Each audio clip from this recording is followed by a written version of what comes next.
Most people believe there was a woman before Eve. Her name was Lilith, and her name appears in the Bible exactly once, maybe one word, in one verse, that some translations render as an owl. There is no story, no garden, no rebellion, not in the Bible. So how did a single obscure word become the most persistent legend in biblical history? You already know the name.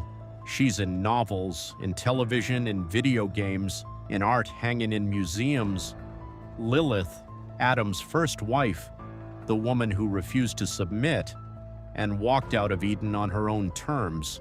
Almost everyone assumes that story comes from the Bible. It doesn't. And here's the strange part, the real story, how this legend was actually built piece by piece across 2,000 years, is far more interesting than the legend itself. Because someone had to invent her, someone had to decide what she was. Tonight, we're going to find out who. Let's start with the one place her name might actually appear. Isaiah chapter 34, verse 14. The chapter is describing the ruins of Edom, a land left desolate, and it lists what moves into the emptiness: wild animals, desert creatures, things that howl in the dark. And in the middle of that list, the Hebrew text uses a word, Lilith. That's it. One word, one time. Nowhere else in the entire Bible. So what does it mean? Open 3 different Bibles and you'll get 3 different answers. Some translations render it as a proper name, Lilith. Others translate it as screech owl. Others still, night creature. Read the verse in context, and the simplest reading is almost disappointing. It's a list of animals in a ruin: owls, jackals, wild goats, and whatever Lilith is. But the word didn't come from nowhere. Centuries before Isaiah was written in Mesopotamia, there were demons in the night. The Sumerians and Babylonians called them Lilu, Lilitu, night spirits, associated with wind, with sickness, and especially with danger to pregnant women and newborn children. The Hebrew word for night is Lael, Lilith, Lilitu. The echo is hard to miss.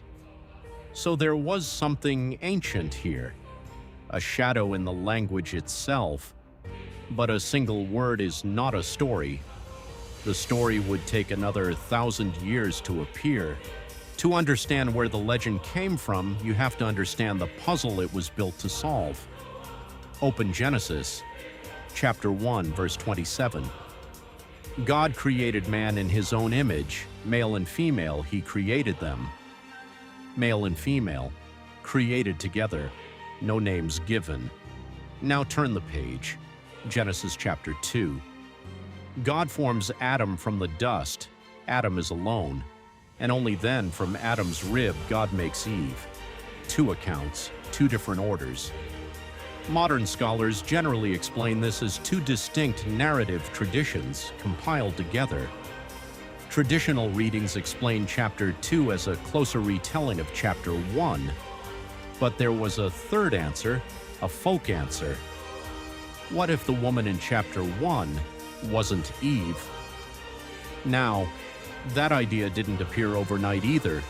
In the Talmud, written between roughly the 3rd and 5th centuries, Lilith shows up a handful of times, a night demon, long hair, wings, dangerous to men who sleep alone, a demon with a name, but still, no garden, no Adam, no rebellion. The story we all know appears for the first time in a text most people have never heard of. It's called the Alphabet of Ben Sira, an anonymous Jewish work written somewhere between the 8th and 10th centuries, more than 2,000 years after Genesis was first written down. Scholars still debate what it even was: folklore, satire, possibly a parody. Its tone is strange and not obviously reverent. And in it, for the first time in recorded history, Lilith is Adam's first wife, created from the same earth as Adam, the text says. not from his rib, from the same ground. Which is why, when Adam demands that she submit to him, she refuses. If they came from the same dust, she argues, they are equals. Adam won't accept it. So Lilith speaks the divine name aloud and flies out of Eden. That's the story, all of it. Written down for the first time in the Middle Ages, not in Genesis, not in the Talmud, in a medieval text of uncertain purpose, but once it existed, it spread.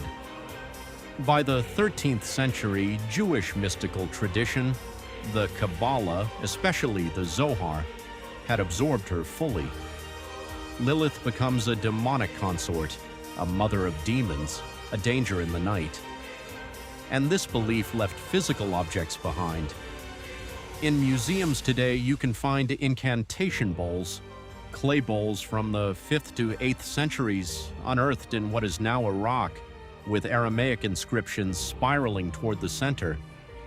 Protective spells, some of them name Lilith directly.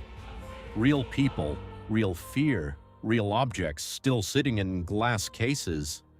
A medieval legend built to solve a textual puzzle had become something people wrote spells against. So how did it end up in your imagination? Here's what makes Lilith remarkable. Not that she was invented, but that every century since has reinvented her again. Look at medieval Christian art. Somewhere along the way, the serpent in Eden started being painted with a woman's face and torso. You can see it in the Sistine Chapel, Michelangelo's serpent coiled around the tree with a human female upper body.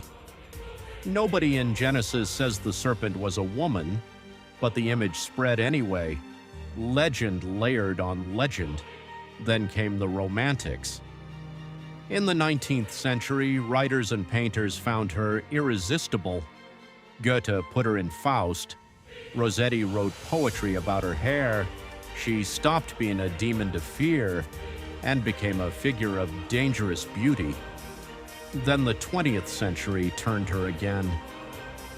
In 1976, a Jewish feminist magazine launched in New York. They named it Lilith. For them, the appeal was obvious. Here was a woman in the tradition who refused to be told she was lesser and left rather than submit. The demon of the incantation bowls had become a symbol of independence. And then popular culture took her everywhere. Television, games, comics, novels. A character named Lilith turns up in a 1980s American sitcom, and in fantasy games she's often a demon queen. Each era looked at her and saw what it needed to see. The Mesopotamians saw a threat to their children. The medieval writers saw an answer to a puzzle in the text. The mystics saw a demon. The Romantics saw temptation. The 20th century saw freedom, and almost nobody went back to Isaiah 34 to check what was actually there. One word in a list of desert animals. So here's where we've been.